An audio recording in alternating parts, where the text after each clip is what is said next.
Welcome to Pick Me Up, I'm Scared, the podcast.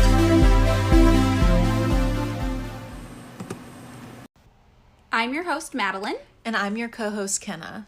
Okay, Kenna, today I want to start out by asking you, what do you think poses the biggest threat to your safety?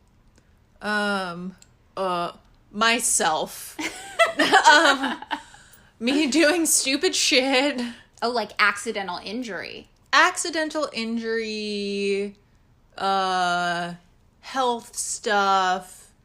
I mean, I feel like statistically, it's like, yeah, health stuff, accidents, car accidents, maybe someone I know. These are pretty good. They're pretty on track with actual potential threats to your safety and well-being. Do you want to hear what the number one threat to your safety is? Sure. It's heart disease. Oh, I feel like I knew that. In my mind, I was like, it's probably cars, but heart disease makes a lot of sense. Yeah, you have a 1 in 6 chance that your cause of death in your lifetime will be heart disease. Interesting. It's pretty high, right? It's pretty wild. How? Yeah, I don't know. Apparently our hearts just hate us and they explode in our bodies or something. Our hearts are fragile. We're emo. Oh. So all of this is interesting to me to think about because when I'm laying awake at night, actually when I'm lying, I remember this, people lie. So you lie down and objects lay. So while I'm lying awake at night, just like panicking about harm that I think may potentially befall me, I'm never thinking about heart disease. I'm just like, oh no, my heart one day will just stop. I'm more like, oh, I said something really stupid, or oh, what if I do something embarrassing, or what if existential crisis. Yes. I mean, mine is actually just like the recurring thought that somebody's going to break into my house and stab me to death. Oh, the Night Stalker thing. Yes. Yeah, exactly. But, my odds of being stabbed to death are extremely low. In 2016, for example, just 1,600 people in the United States were killed by knives or what they call cutting instruments. Oh. Yeah, I hate that term. That's really a disturbing term Cutting to me. instruments. Cutting instruments. I'm like, could that be a spork? Yeah, maybe, yeah. Could that be a butter knife? Or a hacksaw.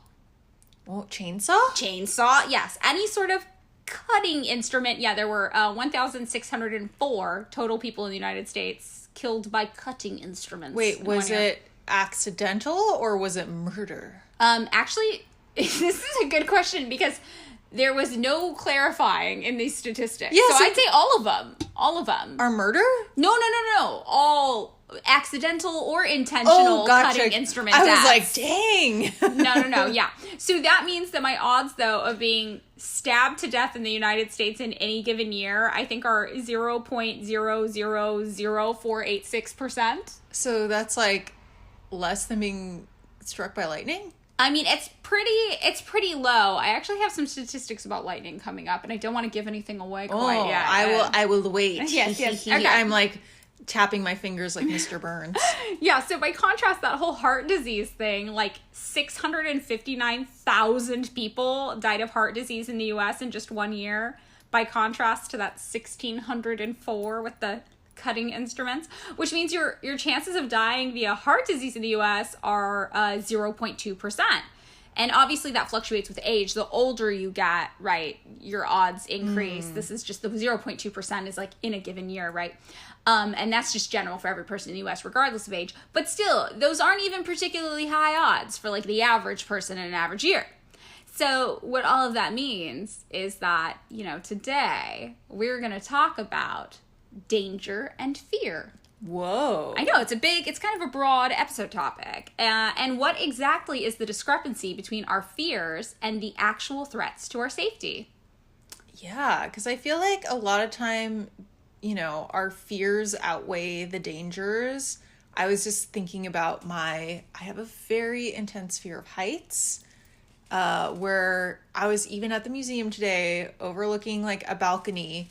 And I was like, I'm going to fall off this balcony. I'm like, when would that happen? Yeah. Someone would have to push me over. And that's not a fall. That's a homicide. Oh. Categorized differently.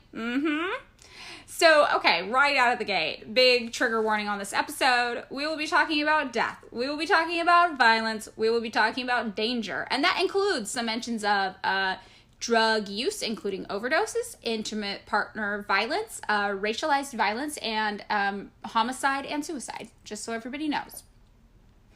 So, in 2019, only 0.87% of Americans died that year in total. So, that means that your odds of dying from anything in a year are pretty low, generally speaking, although they do, go up with age. Since the statistics about death are pretty interesting, I thought maybe we could play a little game to get the episode started. A game I like to call Guess What's More Likely to Be Your Cause of Death. It's not a good name. It's not a good name. I'm like, I'm goth. Let's do this. Yeah, it's metal as fuck. Okay, so you're down. All right. So the rules are simple. I'm going to read off 2 potential causes of death, and then you can guess which you think is more of a threat to you. Like, which is more likely. Goth talk. Yeah, goth talk. This is our version of goth talk. Yeah. Okay, you ready? Yes. All right, let's go. So, Kenna, out of the following, which is more likely to be your cause of death? A sting from a bee, hornet, or wasp, or getting attacked by a dog? Oh. I think I'm going to go with the bee. You would be correct. Yes, it's the bee sting. Yeah, you have a 1 in 59,507 chance of dying from a bee, hornet, or wasp sting, and just a 1 in 86,781 chance of dying from a dog attack. Interesting. Yeah. Okay, so up next, which is more likely to be your cause of death? A cataclysmic storm or sunstroke? For me, it would be sunstroke. Yeah, for most people, it's sunstroke. That's the winner. Yeah, you have a 1 in 8,248 chance of your cause of death in your lifetime being sunstroke compared to a 1 in 58,000 chance of dying in a cataclysmic storm. Yeah, I have been fucked up by the sun.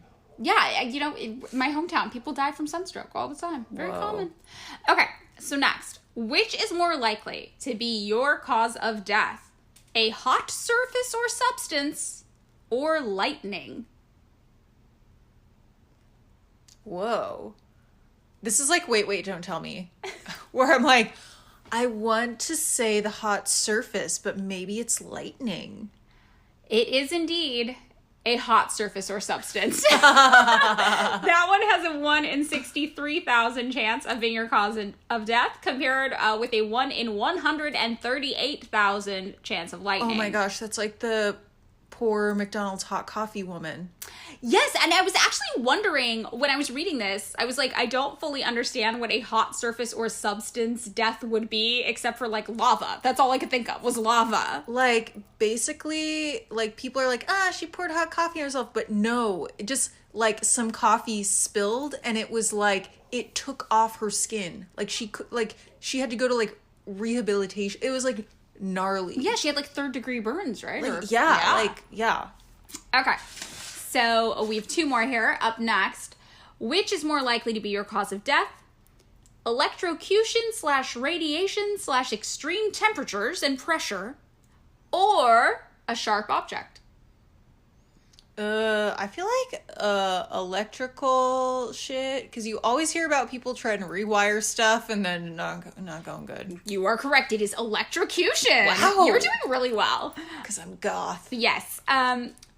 Or rather, not just electrocution, but that whole horrifying, bizarre grouping of electrocution and apparently adjacent things, whatever that was. So you have a 1 in 13,000 chance of dying that way, compared to just a 1 in 29,000 chance of dying via sharp object. Okay, so this is going to be the last one. Which is more likely to be your cause of death? An accident while you were walking around town as a pedestrian, or a fire or smoke-related injury? I feel like fire.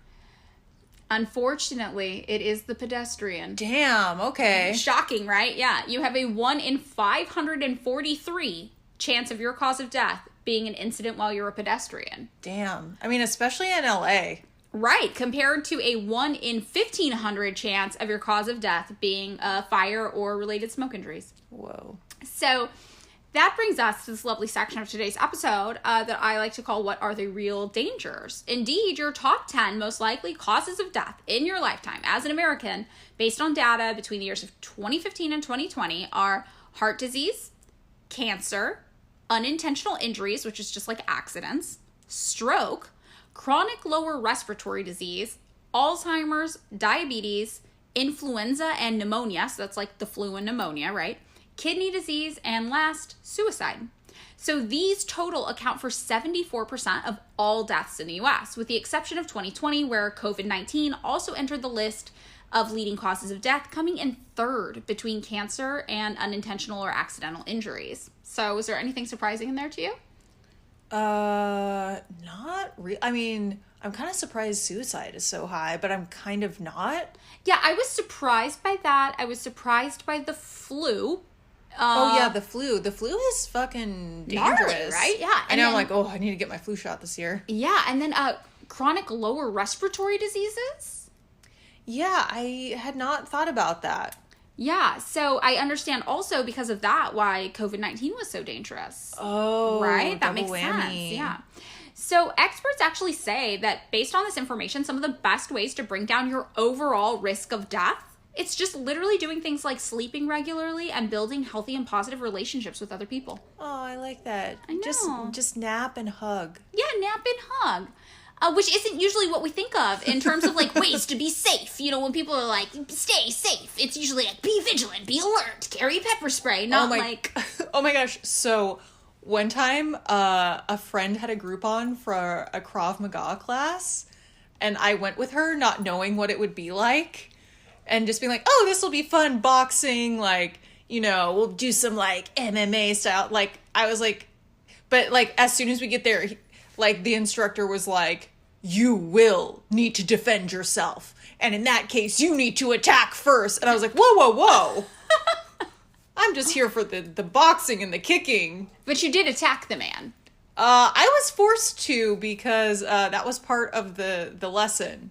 I mean, I'm proud of you for that. But I in my mind, I'm like, I don't think this is going to happen to me. This is not very high on my list of fears. But right. Okay.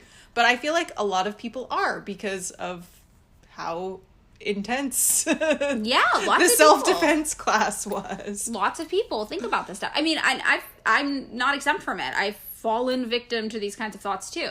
But, you know, our total risk of death, it's still pretty low here in the United States. But despite that, the U.S. actually has some of the highest preventable deaths per capita out of the rest of wealthy nations in the world. And it's all just, you know, it's not related to the Krav Maga self-defense kind of necessitated things. Yeah. It's more just literally like healthcare access. So according to The Atlantic, before the 1990s, average life expectancy in the U.S. was not much different than it was in like Germany, the UK, France. But since the 1990s, American lifespans have started falling significantly behind those of similarly wealthy other countries. So out of 193 countries, the U.S. actually ranked 46th in terms of lifespan, which is pretty rare for a country as wealthy as ours. The average lifespan in the U.S. is 79.11, and it has never broken 80. That means in 46 other countries, you are more likely to have a longer, fuller life than here in the U.S. And the top countries in terms of lifespan are Hong Kong with a lifespan of 85.29 years, Japan with a lifespan of 85.03 years, Macau with a lifespan of 84.68 years, Switzerland with a lifespan of 84.25 years, and Singapore with a lifespan of 84.07 years. And in fact, most of Europe has a life expectancy of over 80 years old. And the U.S. lifespan, you know, has steadily been on the decline and never broken that 80 mark. So what's the cause of this? Like, why is the U.S. so stunted compared to many of our economic peers when it comes to lifespan and longevity? And there are a few key components, and most have to do with access to healthcare and also issues related to poverty.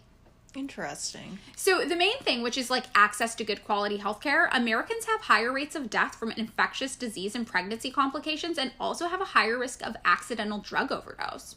So while drug overdoses in the US are on the rise, they're actually on the decline in places like Switzerland and France. And in these countries and many others in Europe, addiction isn't treated like a criminal issue. It's instead treated like a healthcare issue. Health officials in these countries open safe consumption facilities, which drive down rates of disease transmission, overdose, and ultimately, even drug use. In Portugal, formerly known as like the heroin capital of the world, there are now 40 publicly funded facilities treating 4,000 addicts free of charge with therapy methods that vary, including art therapy. And this actually helps drive up lifespans there because you have fewer people dying from disease associated with drug use and also from accidental drug overdoses. Interesting. So this guy, Fernando Rios, a 46-year-old recovering heroin addict who paints as part of a small group in group therapy there, says, "This keeps me clean. They treat us like sick people, not criminals." But meanwhile, in the US, we're fighting the war on drugs. So we criminalize drug use and we attempt to punish people out of addiction, which is a system that's been proven time and time again not to work. So according to Human Rights Watch, the massive enforcement of laws criminalizing personal drug use and possession in the United States is what's causing devastating harm here. Tess Borden, a fellow at the Human Rights Watch and the ACLU, explains these wide-scale arrests have destroyed countless lives while doing nothing to help people who struggle with dependence. As the Human Rights Watch explains, 4 decades after U.S. President Richard Nixon declared a war on drugs, rates of use have not significantly declined. People who need treatment often find it's unavailable, and criminalization tends to drive people who use drugs underground, making it less likely that they will get care and more likely that they will engage in unsafe practices that make them vulnerable to disease and overdoses. In addition to our healthcare system failing to adequately address addiction, on the whole, premature death rates in the U.S. just continue to be higher than in comparable countries. And disease burden is also higher in the U.S. than in comparable countries. The U.S. has higher rates of reported medication and treatment errors than comparable countries. And additionally, maternal mortality rates in the U.S. have risen over time and are much higher than in peer countries. And obstetric trauma during vaginal delivery is more common in the U.S. than in most comparable countries as well, especially when instruments are involved, which is scary. Whoa. Yeah, and post-operative complications on the whole, like pulmonary embolism or deep vein thrombosis, are more common in the U.S. than peer countries as well. So all in all, the U.S. ranks last in a measure of healthcare access and quality, indicating higher rates of amenable mortality than peer countries, all of which contribute to increased risk of general healthcare issues causing premature death. Whoa. Yeah, so that is one of our leading actual threats here in the U.S. is a lack of healthcare. It makes sense. It does. It's not surprising if you've lived in the U.S. and tried to access healthcare here before. Yeah, it's not easy, even if you have health insurance, because because you'll be like, oh, my health insurance will cover this. And it's like, yes, we do. But your copay is or your deductible is $3,000. Right. And then it's like you have to find doctors who will listen to you and the ability to find a specialist you like or change doctors. All of that's complicated by a hard to navigate health insurance system. Yeah. And I feel like also doctors here are not known for their I don't know. I feel like a lot of doctors are very they'll see you in 15 minutes. They have something, they give you a cursory glance and then send you on your way. Right. There's not a lot of attention to detail. Yeah. Okay. So in addition to the healthcare thing and the doctor's thing, another thing that contributes to actual threats to safety and health here in the United States is poverty. Which makes sense. The U.S. has the highest poverty and inequality of just about any country in the OECD, which is the Organization for Economic Cooperation and Development. And here also, where you live is more likely to influence when you'll die than in other countries. So infants in the U.S. are considerably more likely to die in the poorest counties than they are in the richest counties. And this is an issue that doesn't really occur with such prevalence in other countries because their incomes aren't so heavily stratified. The issue of poverty led experts to contend in 2021 that poverty may actually kill more people in the U.S. than our top 2 listed causes of death from the CDC, heart disease and cancer. In 2011, it's estimated that 874,000 people died from poverty in the U.S. People without health insurance or the ability to pay for medical services are more likely to die and to die sooner than average. People who are unemployed or who work in high-stress jobs or low-pay, limited-hour jobs are more likely to die and to die sooner than average.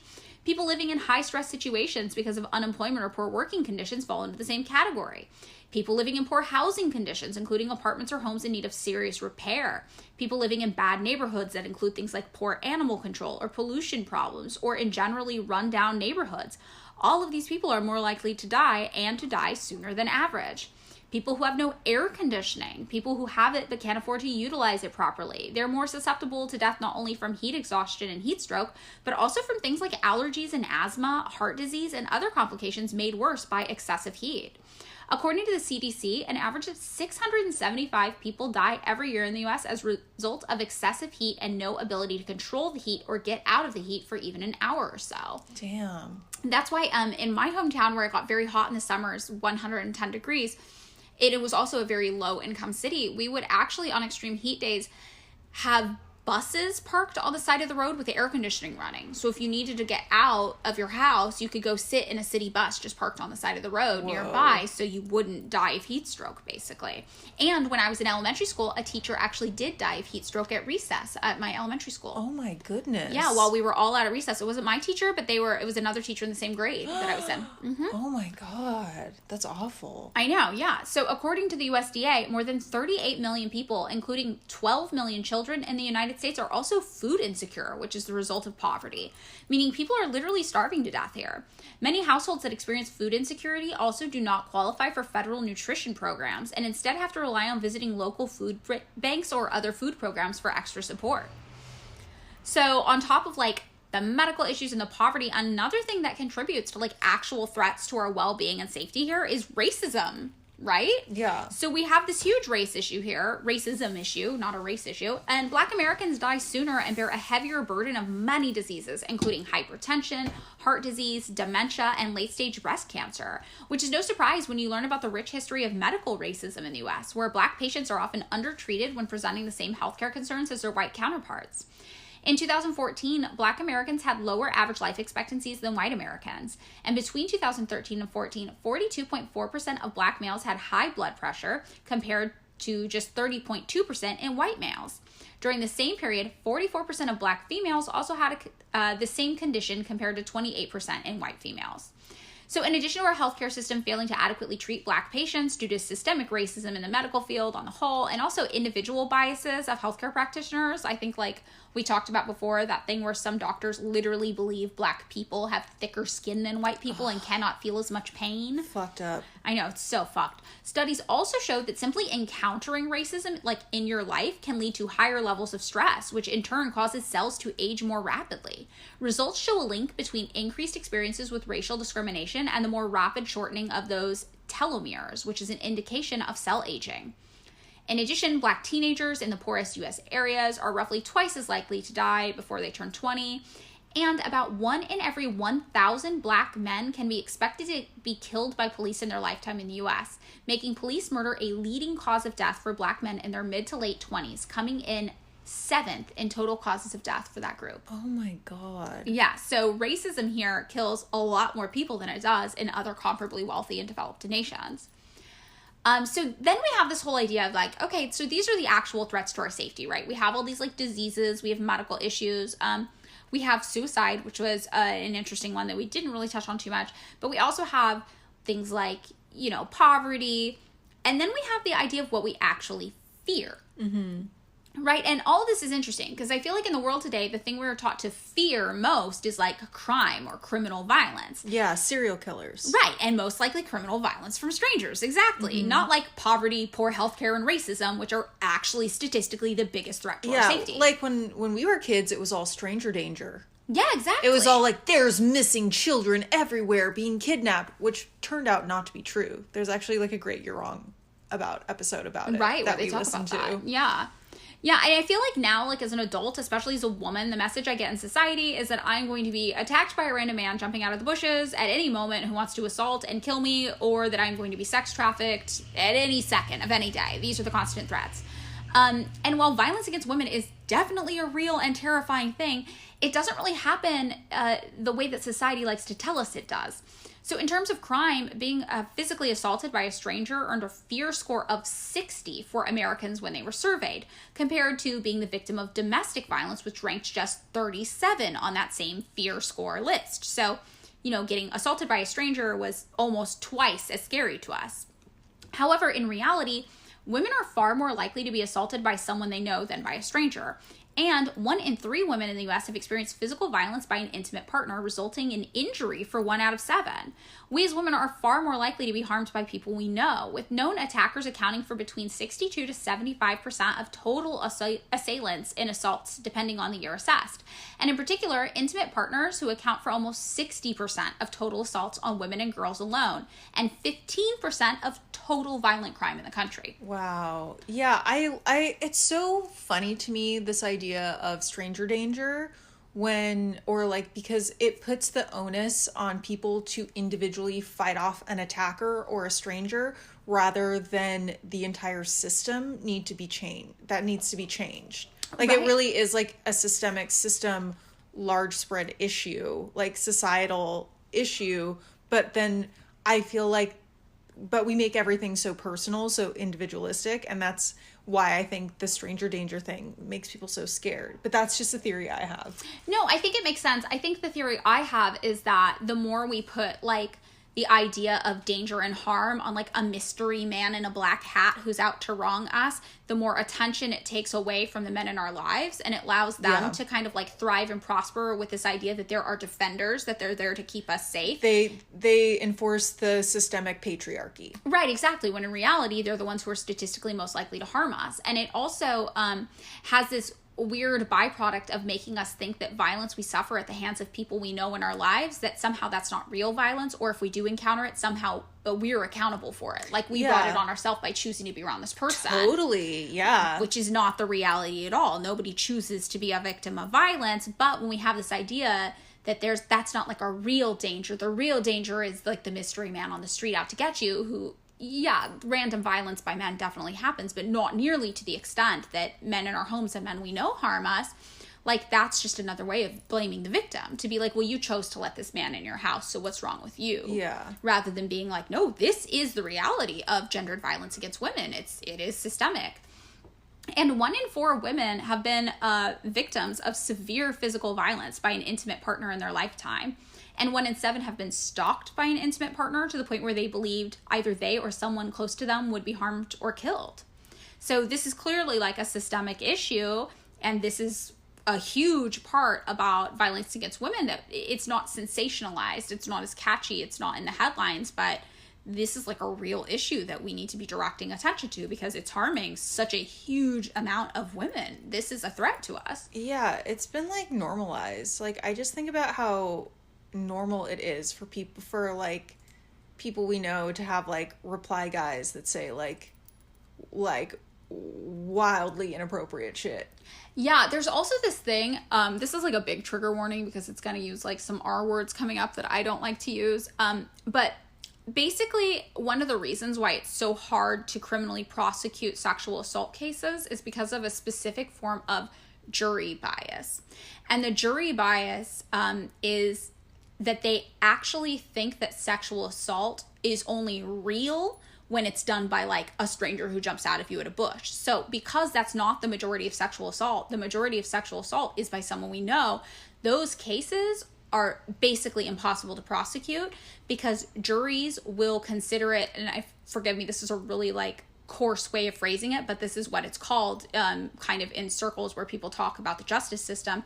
They consider it not, quote, real rape if it's someone you know. So they are less likely to prosecute that sexual assault than they would if it were a stranger. Mm-hmm. Which is why so many cases of sexual assault don't make it through the criminal justice system, which obviously, say what you will about the criminal justice system, it's weird and flawed and fucked up, but it is the only recourse available to sexual assault survivors today. And that is taken from people because we have this ingrained bias in our heads that that's not actually what assault looks like. Assault isn't your domestic partner. Assault isn't someone you know. It's not an ex or current partner. It's not, someone you turned down or you went on a date with once and denied. juries have a hard time viewing those as assault, even though those are the most common assault cases. Yeah, it's really fucked. It's really fucked. And this also kind of ties into trafficking. And I know this is like it's a lot of really heavy info in this episode, but it is like a really dark topic because it is about threats and danger and safety and harm. So when we get into like trafficking, I'm sure like we've all seen people on the internet talk about how someone tied like a zip tie to their car and now they think they're going to get trafficked, or they missed phone calls from the same number over and over again and they think they're going to get trafficked. And you see these videos and you see that these are women who are genuinely afraid. They genuinely are frightened and think that this is something that's going to happen to them, and you feel sympathy for them. But these are also myths, and they're myths that are so persistent, and they often detract from the horrible reality of trafficking. So like worldwide, experts believe labor trafficking is actually far more prevalent than sex trafficking, with cases in the US often being found in Texas, Florida, and New York.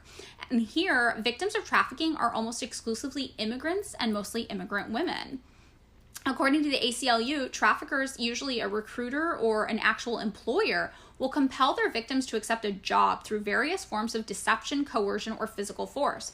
Traffickers deprive their victims of the ability to consent and use physical force or psychological, legal, or economic coercion to trap their victims in forced labor situations from which they cannot freely escape. In extreme situations, victims may be forced into an employment relationship because they were sold by a family member or physically abducted or kidnapped by traffickers. Although I think it's worth pointing out that kidnapping it's a separate thing than trafficking. Not all trafficking involves kidnapping, even though that's like the myth that we're fed, that you're going to get kidnapped and trafficked, and that is actually less common. That would be considered a really extreme and unique form of trafficking to happen. Because more commonly, traffickers will lure their victims into employment relationships by just making false promises about the nature and conditions of their future jobs.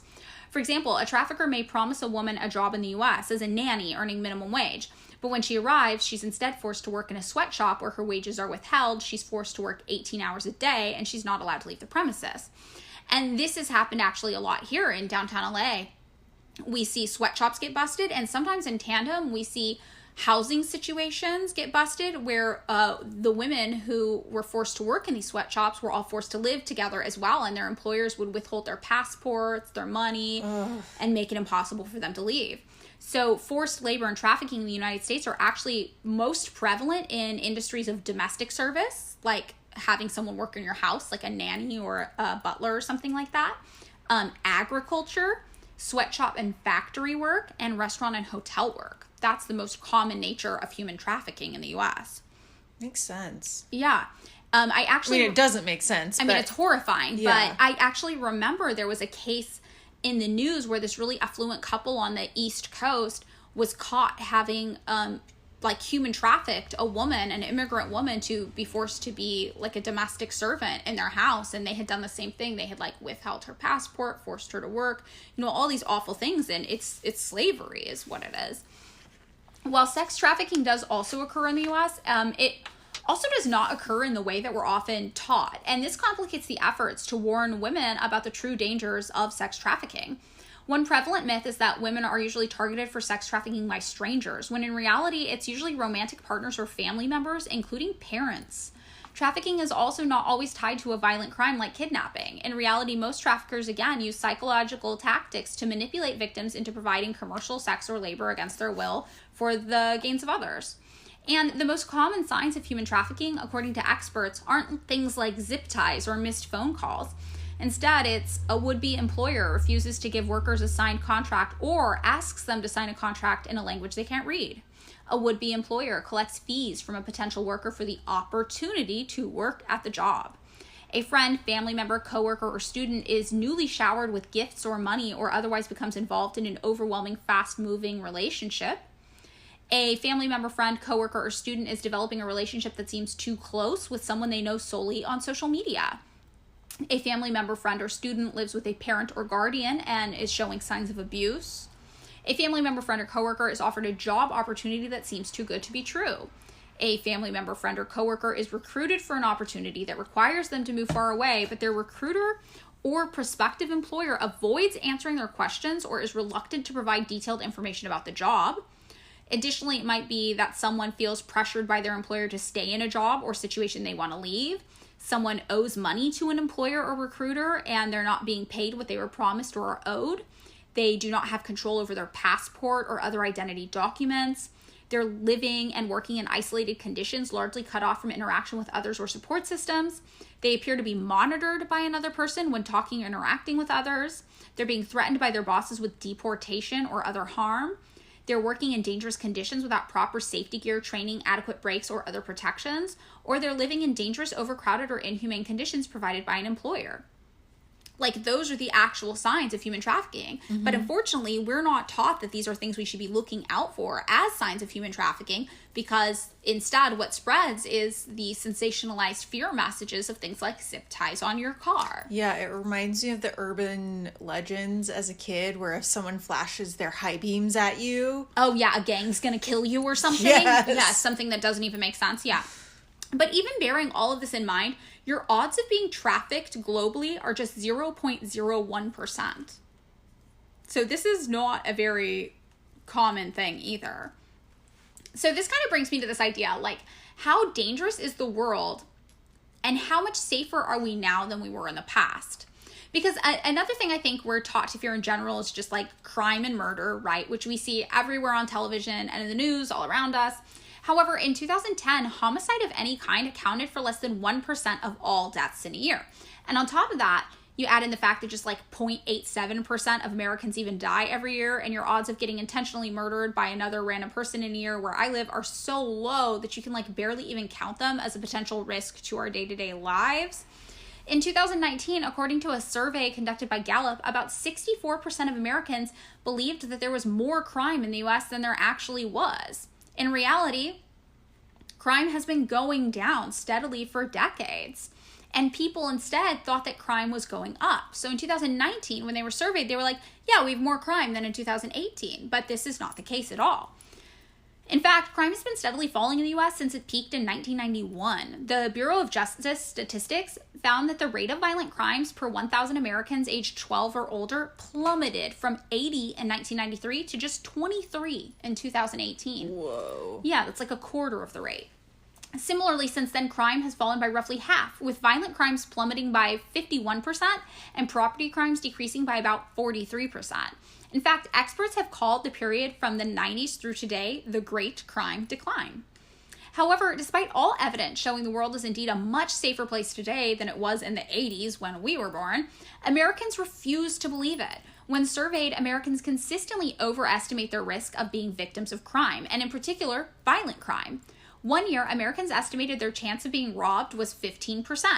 In reality, the rate of robbery for the corresponding year was 1.2%. It makes sense because, like, especially like when we were younger and more like news shows like Dateline or like stuff were on, it was just like, damn, everybody's getting murdered. Like the news like sensationalizes, you know, things that are out of the ordinary. And so, like crime of that nature is out of the ordinary, but because it's publicized, we think that it's more prevalent than it is. Yeah, that's totally true. And in fact, only 10% of Americans correctly believe that crime has fallen over the past decade, and 57% think that, yeah, crime has increased. An additionally interesting thing is that Republicans are generally more apt to say that crime is a serious problem facing the country than other political designations. I feel like that totally makes sense. It's like the fear of other, and then that like feeds into like the conservatism and protectionism and hyper like militarization of police and all that. All of that makes total sense, and it's like also a way to get their base riled up because they're like, crime, and people are like, I'm afraid. Yeah, it is. It's very fear-based. So, you know, all of this leads me to something you just touched on, which is like, why do we tend to think the world is more dangerous than it is? What's causing this? And you were right about all that Dateline stuff. There's this theory called mean world syndrome that people think is to blame for us dramatically misinterpreting our actual threats and risks of danger and harm. So this term was first coined in the 1970s by Dr. George Gerbner. And mean world syndrome revolves around the idea that we each develop a cognitive bias where over time we start to see the world as more dangerous than it actually is. And this is thought to develop in a response to long-term, moderate to heavy exposure to violence-related content through mass media, specifically news reports. Oh, yeah. Yes, and this is interesting because this goes along with kind of the the nationalization of local news. Like, it used to be you had local news and it just kind of reported on like what actually happened in your town. But now, as like media monopolization happens, local news stations are owned more and more by these giant media conglomerates, and they will often run the same stories nationwide. And those stories won't be about what's happening next door to you. They'll be about, for example, the one random murder that happened in the United States in a town that's maybe super far from yours, but it'll get played on everybody's TV. So now everybody's hearing about this one random murder, when in the past, if it hadn't been like a monopolized, like mega conglomerate local news source, it would have just been something that was talked about in the town that it happened. So people experiencing mean world syndrome will show increased feelings of fear, anxiety, general pessimism, and even feel a heightened state of alertness thanks to the perception of threats around them. And this is something I can totally relate to. I think I've had a great deal of mean world syndrome in my life, especially when I think about how many nights I've lied awake in bed, worrying that someone was going to break in my house and stab me, even though we saw the risk of that happening was way less than 1%. Well, dude, I totally believe that, because when I was a kid, I feel like, well, when we were kids, because we're pretty much the same age, like, there was all those, like, Dateline shows about they just got murdered in their bed, or, like, kind of Night Stalker-y things, or, like, there was so much. That was kind of, like, the beginning of, like, lots of true crime stuff. Well, I think it's because we were coming out of that period in the 60s and 70s when there actually were a lot of serial killers. Yeah, totally. Yeah, so then we had all the news stories about it. But, of course, as we know, like, by the end of the 80s, crime had started to decline, but we were still hearing the stories of what had happened in the 70s. Yeah, I mean, when I was a kid, I caught one of those shows, and I was convinced that that was going to happen to me for a while. And then also convinced that an earthquake was going to happen, but we did live in Colorado, so... Are there earthquakes there? Actually, there are earthquakes in Colorado, but it's not like California where the earthquakes are big. Oh, I see. Okay. They're teeny. Yeah, so as 538 explains, the local news may be responsible for convincing Americans that violent crime is more common than it really is. Researchers have consistently found that if it bleeds, it leads is pretty much an accurate descriptor of the coverage that local television broadcasters and newspapers focus on. For years, rarer crimes like murders received a lot more airtime statistically than more common crimes like minor assault. And that hasn't changed even as the crime rate has fallen. Seeing stories about violent atrocities on the news every night seems to make people afraid that the same thing could happen to them.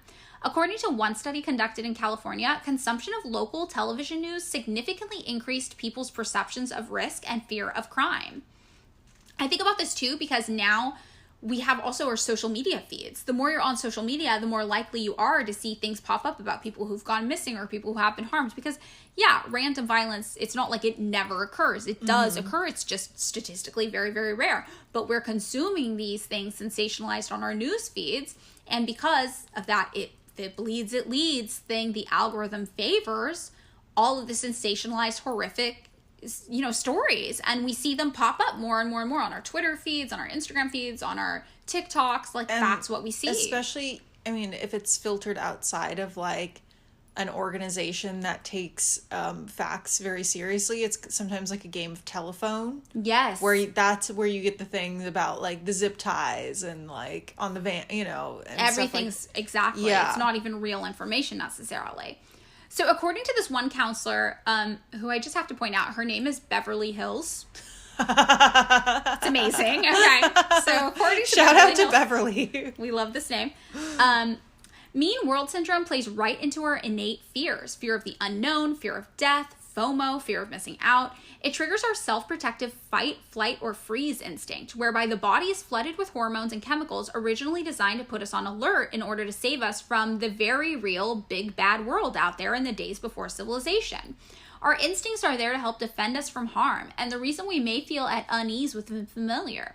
When our fight, flight, or freeze instincts are triggered, we often cannot choose how we will react. Our bodies do so automatically. We can't blame ourselves for how we instinctively respond to situations of high stress, anxiety, or trauma.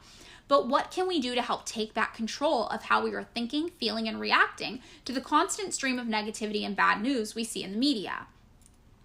So in addition to causing us increased stress and fear, falling victim to mean world syndrome can actually lead to other behaviors that put us at greater risk, like buying and carrying guns, which statistically increases your odds of being harmed with accidental gun discharges, coming in with a 1 in 8,500 chance of death, which was far above electrocution, storms, dog attacks, airplane crashes, a ton of other stuff on that list of top causes of death.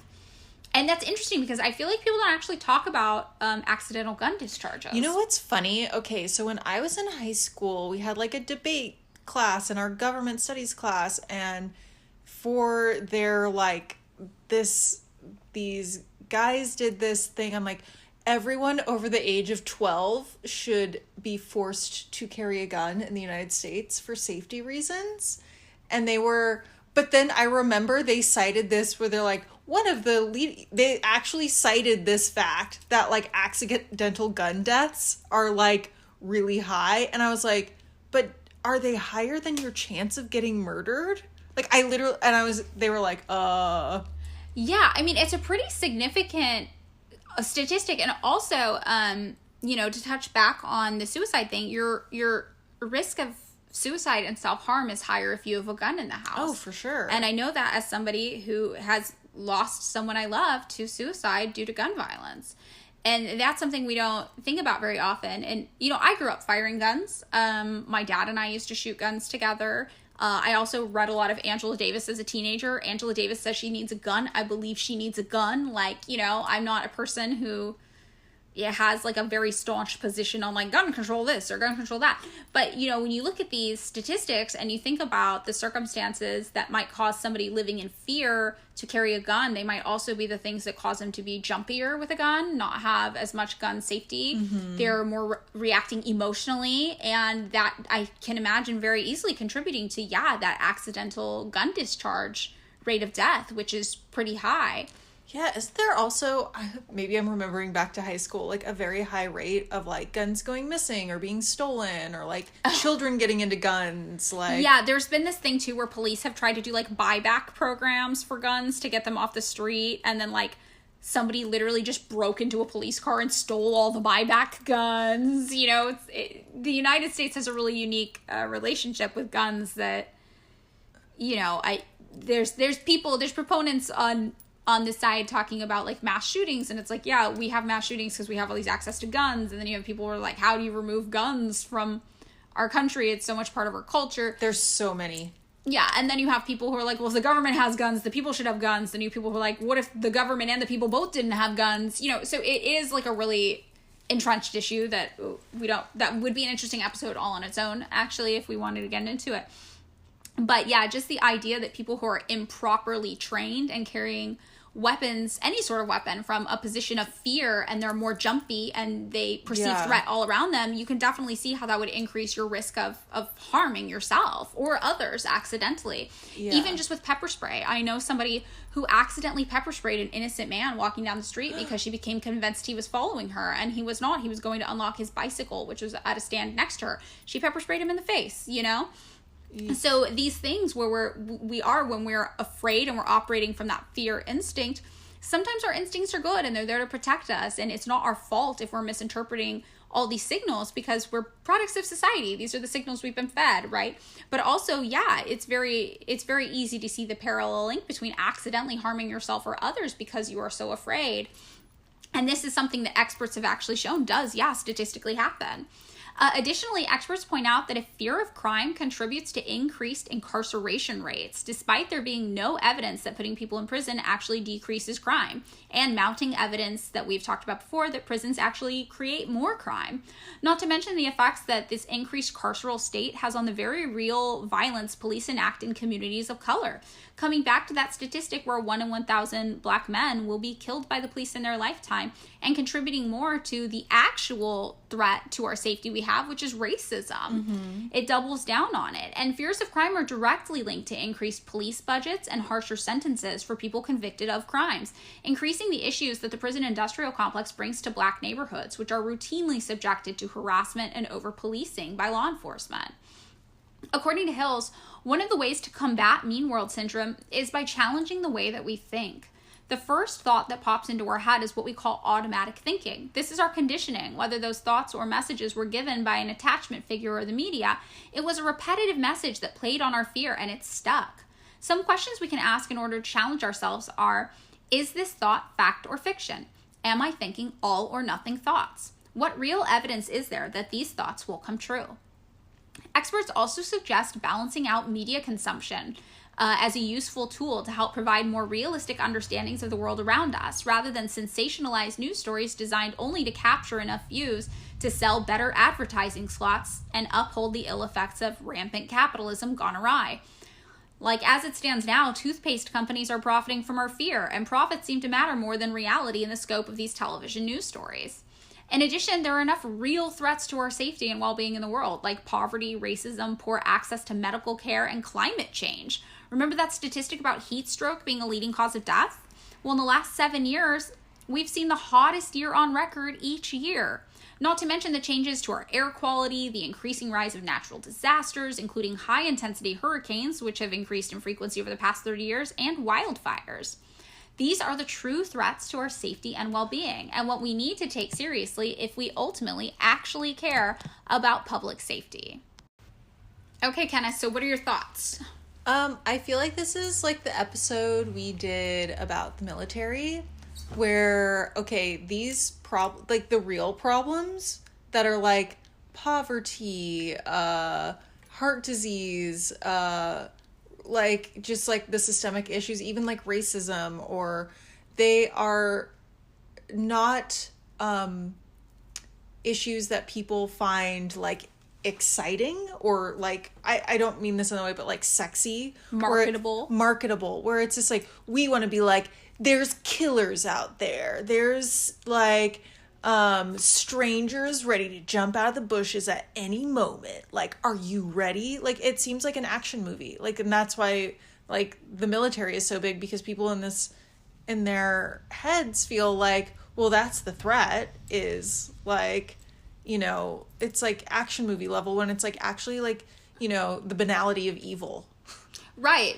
The real threats to our safety are things like racism, which also racism is a key component to mass shootings. That's what we see a lot of. And, you know, like the actual violence that occurs, does usually stem from these systemic issues. The thing that I thought was really interesting is the bit about healthcare, which I know because we talked about in our AI episode, we touched on racism in artificial intelligence, and a huge component of what we talked about at the end of that episode was medical racism and how artificial intelligence has codified that racism. Yeah.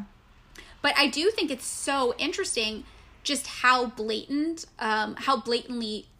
below standard, substandard our healthcare is here. Oh, yeah. I mean, I feel like I've experienced this like firsthand as someone who had to like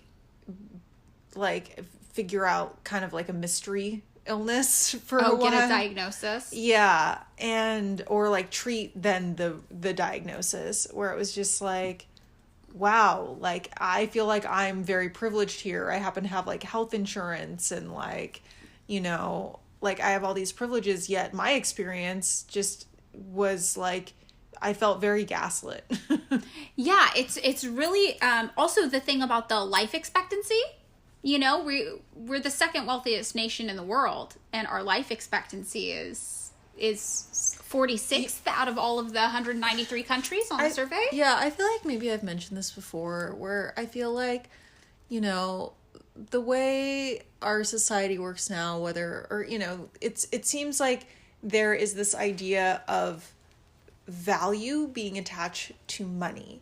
So if you are a person who doesn't have a lot of money, your intrinsic value is not as much.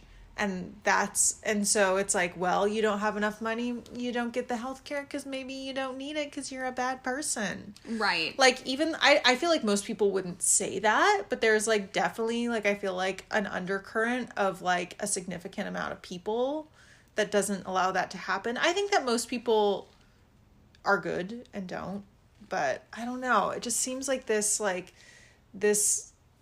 thing, like focusing on like especially like monetary stuff, like really really Yeah, bugs me. I do think that like the nature of our conditioning by capitalism is that like, okay, if you're supposed to be so proud of everything you have because you worked hard for it, you can't hold that mindset without also on the flip side thinking that people who don't have a lot just didn't work hard enough Exactly. for it. That was put way better. Yeah, so it's like this idea, like in order for you to be like, I'm proud of everything I worked for, then you have to be able to look at people with less and say, well, you just didn't work hard enough and that's on you, so you should feel shame. I feel pride. The opposite of pride is shame.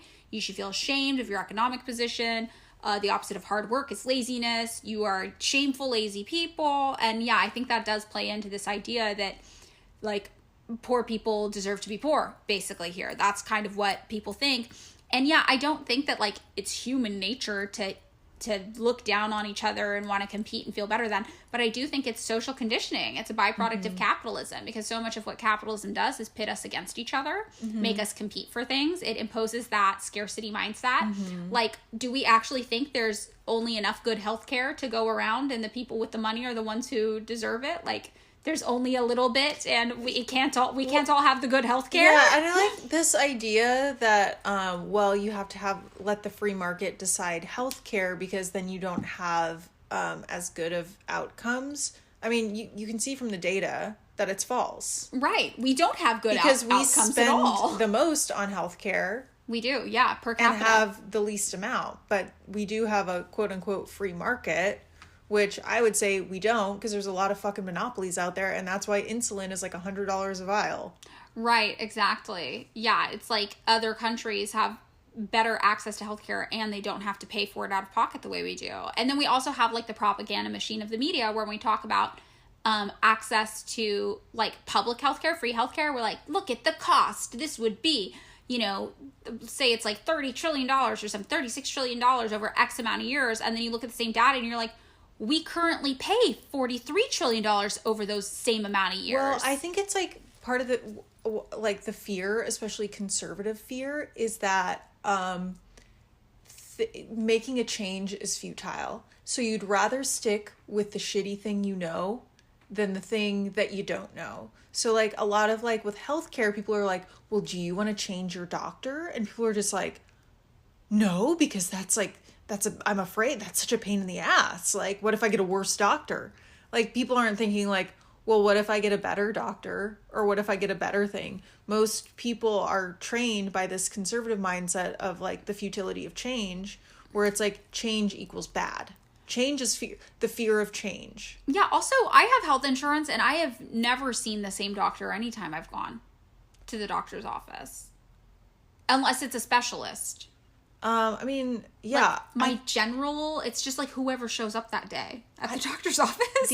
When I'm from a small town, so there's only so many doctors. Right. So, like, I think that, like, yeah, for years I had the same doctor, or like my dad did and like my grandma did. But to me, it's like, that's like an old person thing. Where they're like, I went to the doctor for like 20 years, but I'm just like, that's because you got all the good stuff. Yeah, also when I was a kid, it's like my family was poor, so I only went to the doctor when it was like an emergency, like when I absolutely needed to. It's not like we were going to the doctor just for fun, you know? So, but I think people have this antiquated idea that you go to your doctor who's known you for 20 years and they know everything about you, and they have hour-long conversations with you. I'm like, that is not true. Like, why do you think that this is the fucking 1950s? Yeah, and also, even probably in the 1950s, it wasn't even like that. It's for a very specific set of, like, idealized 1950s fucked up suburbia that, like, so many people still think is true, which blows my fucking mind. Yeah, I mean, I think that, like, well, you know, because you've probably gone to the doctor more than I have, because you've had chronic medical issues to attend to. Like, have your doctors even sat with you, unless it was a specialist, and talked to you for an hour? I have one specialist who I've been with for like 3-4 years, gosh, a while now, because she is a specialist and it's like a very specific thing. But literally each time, I don't think we've spent more than half an hour. Maybe when I first got diagnosed, we spent maybe 45 minutes, an hour. But it was because I had a very rare condition. Right. So it was like an extreme example.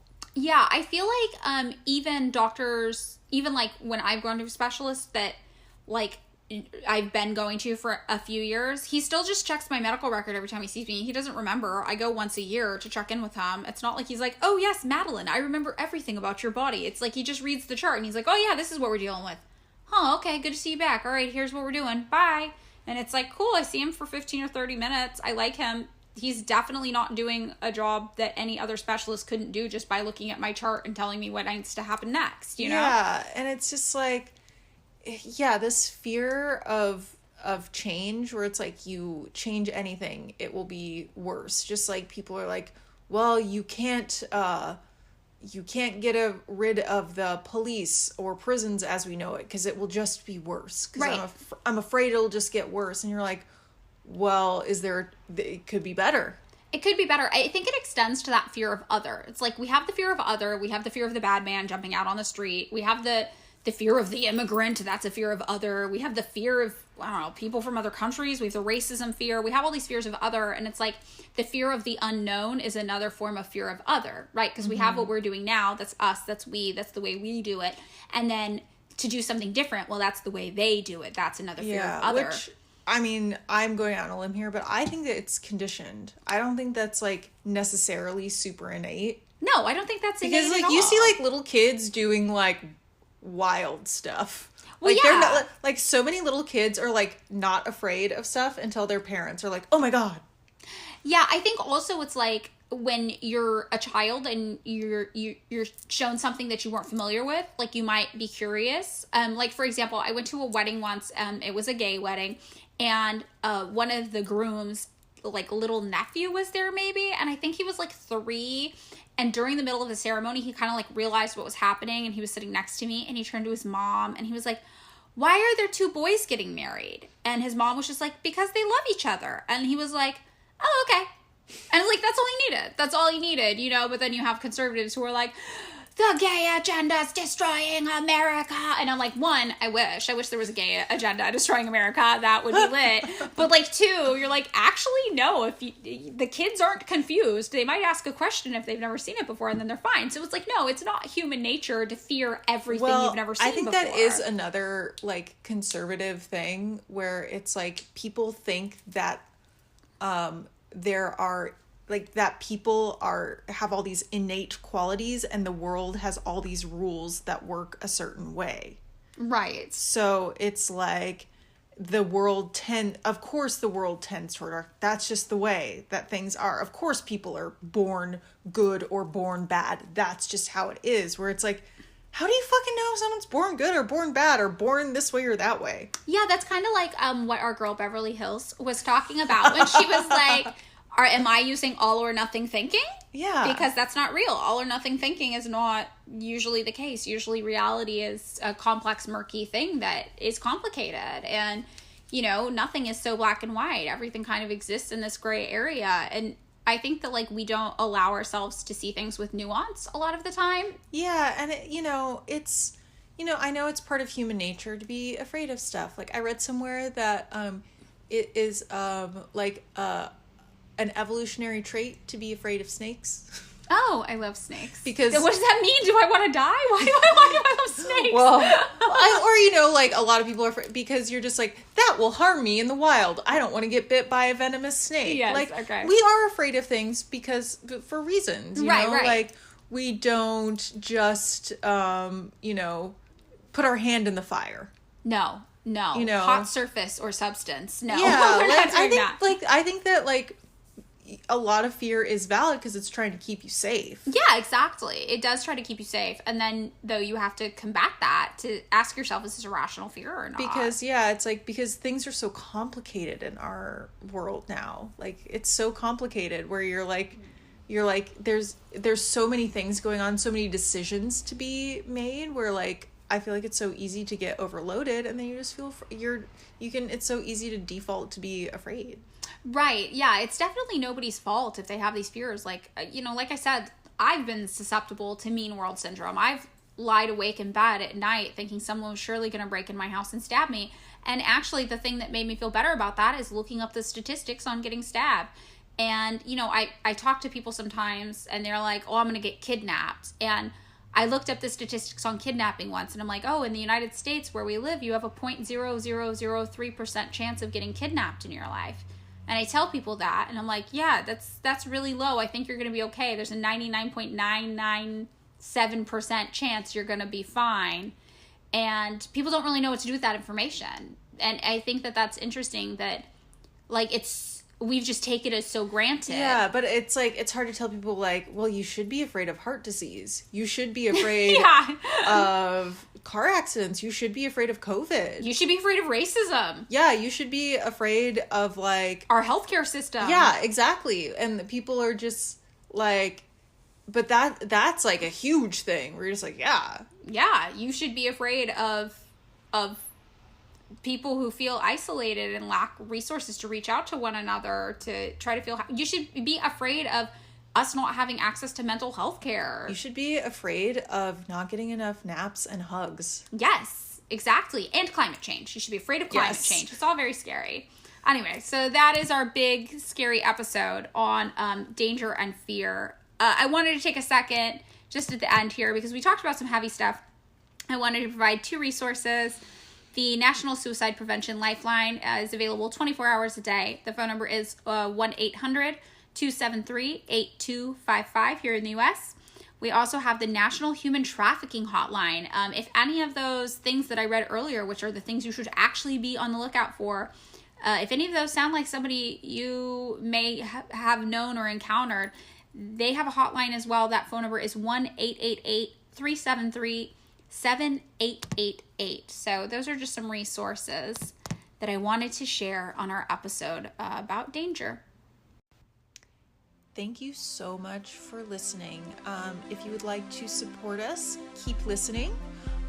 Or you can support us on Patreon. For $2 a month, you can get bonus episodes. You can ask questions that we may answer in future episodes, and hopefully more future goodies. That's on patreon.com/pickmeup. I'm scared. But if not, no worries. Keep your $2. We love you.